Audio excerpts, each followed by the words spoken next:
दोस्तों, इस वीडियो में हम आपको जीतिया व्रत कथा सुनाने वाले हैं। आपको कथा कैसी लगी कृपया कमेंट करके ज़रूर बताएं। वीडियो पसंद आया हो तो लाइक करें और ऐसी ही और भी बहुत सारी कथाओं को सुनने के लिए चैनल को सब्सक्राइब ज़रूर करें। जीतिया व्रत कथा। दो बहनें थीं, एक का नाम था सुखिया और दूसरी का नाम था दुखिया। दोनों का भाग्य उनके नाम के जैसा ही था। दुखिया गरीब थी और बहुत दुखी रहती थी। सुखिया अमीर थी और हमेशा खुश रहती थी। दोनों एक ही गांव में रहती थी। दुखिया सुखिया के घर में काम करती थी, साफ सफाई करती थी, खाना बनाती थी और जो खाना बच जाता था तो वह खाना सुखिया दुखिया को दे देती थी। इसी तरह दुखिया का घर चलता था। समय बीतता गया, दोनों के बच्चे भी थे। सुखिया को 2 पुत्र थे और दुखिया को भी 2 पुत्र थे।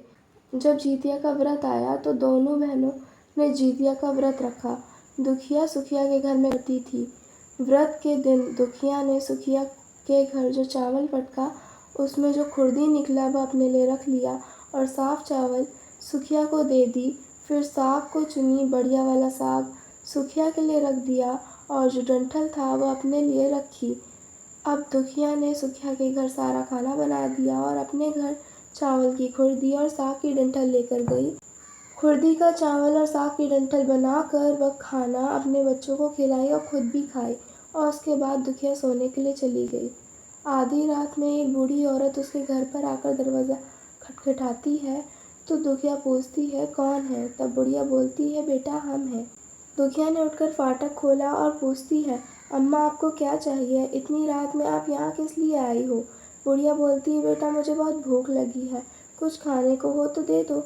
दुखिया उसे घर के अंदर लेकर आती है और कहती है, हम लोग बहुत गरीब हैं, आज मैंने खुर्दी का चावल और साग की डंठल बनाया है, क्या आप खाएंगी? तो बुढ़िया कहती है, हाँ क्यों नहीं खाएंगे, हमें बहुत भूख लगी है, हम वही खाएंगे।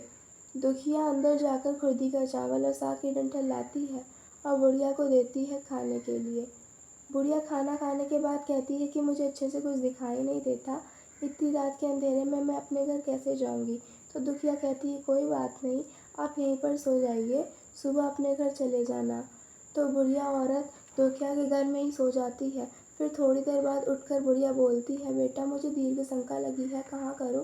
तो दुखिया कहती है, मेरे घर में बाथरूम नहीं है, इसलिए आप उधर कोने में कर लीजिए। बुढ़िया पूछती है कि बेटा भड़बड़ करें या छरछर करें? दुखिया नींद में थी तो वह कहती है, माता जी भड़बड़ कर दो, मैं सुबह साफ कर दूंगी। फिर थोड़ी देर बाद बुढ़िया पूछती है कि बेटा मैं अपने हाथ कहाँ साफ करूँ? तो दुखिया कहती है, आप मेरे सिर में अपने हाथ साफ कर लीजिए। जब सुबह होती है तो दुखिया को यह सब सपने के जैसा लगता है कि सोते समय मुझे कोई सपना आया होगा। वह ज़्यादा कुछ नहीं सोचती और नदी में नहाने के लिए चली जाती है। जब वह नदी में नहाती है और अपने बाल धोती है तो उसके बालों से होते हुए जो पानी बहता है वो सोने का पानी होता है। आसपास की सभी महिलाएं यह देखकर चकित हो जाती हैं और कहती हैं कि तुम्हारे बालों से तो सोने का पानी निकल रहा है, क्या बात है? फिर उसे रात की सारी बात याद आती है। वह दौड़कर अपने घर की ओर भागती है, यह सोचकर कि उसका घर दीर्घ शंका से गंदा हुआ होगा, पहले उसको साफ करना होगा। जब वह अपने घर में जाती है तो देखती है कि घर के हर कोने में ढेर सारा सोना बिखरा पड़ा होता है। यह सब देखकर दुखिया बहुत खुश हो जाती है और सोचती है कि जीतमान बाबा की कृपा है यह सब, जो माता का रूप धारण करके मेरे घर आए और मुझे इतना सारा आशीर्वाद दिए। अब दुखिया अमीर हो जाती है और सुखिया के घर जा काम करना बंद कर देती है। दुखिया जब अपना व्रत पूरा करती है तो अपने पुत्रों से कहती है कि जाओ मौसी के घर से तराजू लेकर आओ, ये नापने के लिए कि ये सोना कितना है।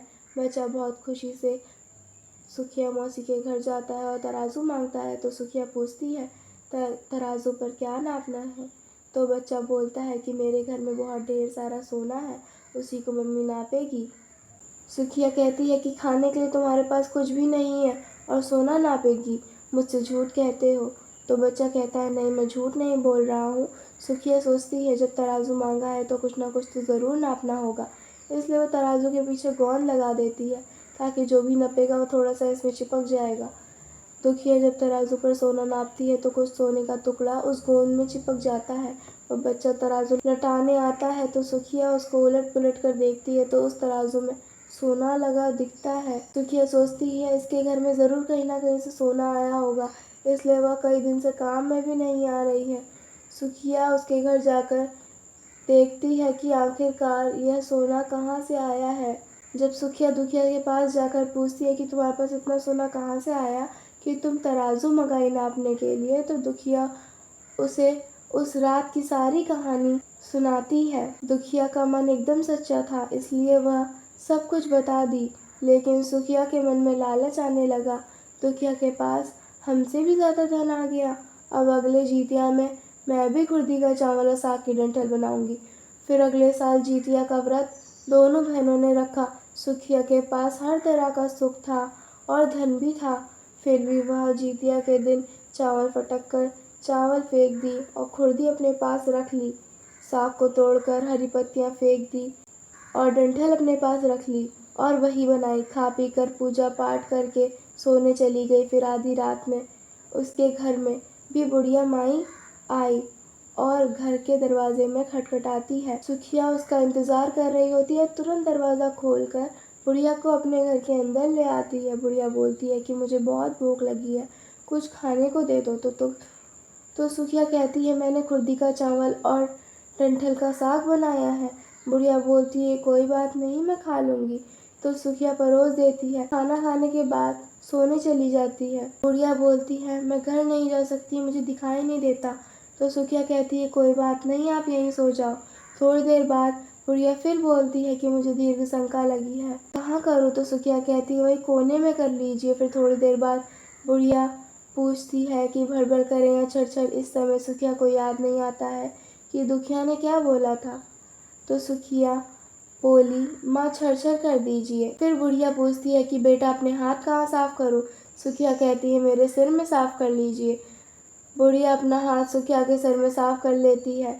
जब सुबह होती है तो सुखिया का पूरा घर गंदगी से भरा पड़ा होता है और उसके बाल में भी बहुत गंदगी लगी होती है। यह सब देखकर सुखिया बहुत दुखी हो जाती है और उसे बहुत गुस्सा भी आता है। वह अपनी बहन दुखिया को बुलाती है कि तुमने मुझसे झूठ कहा और मेरा घर गंदा करवा दिया। तो दुखिया पूछती है तुमने क्या कहा था, भड़बड़ या छरछर। तो सुखिया कहती है मैंने तो छरछर बोला था। तो दुखिया कहती है यहाँ पर तो तुमने गलती करी और तुम्हारे पास तो सब कुछ था, किसी भी चीज़ की कमी नहीं थी, फिर भी तुमने लालच किया।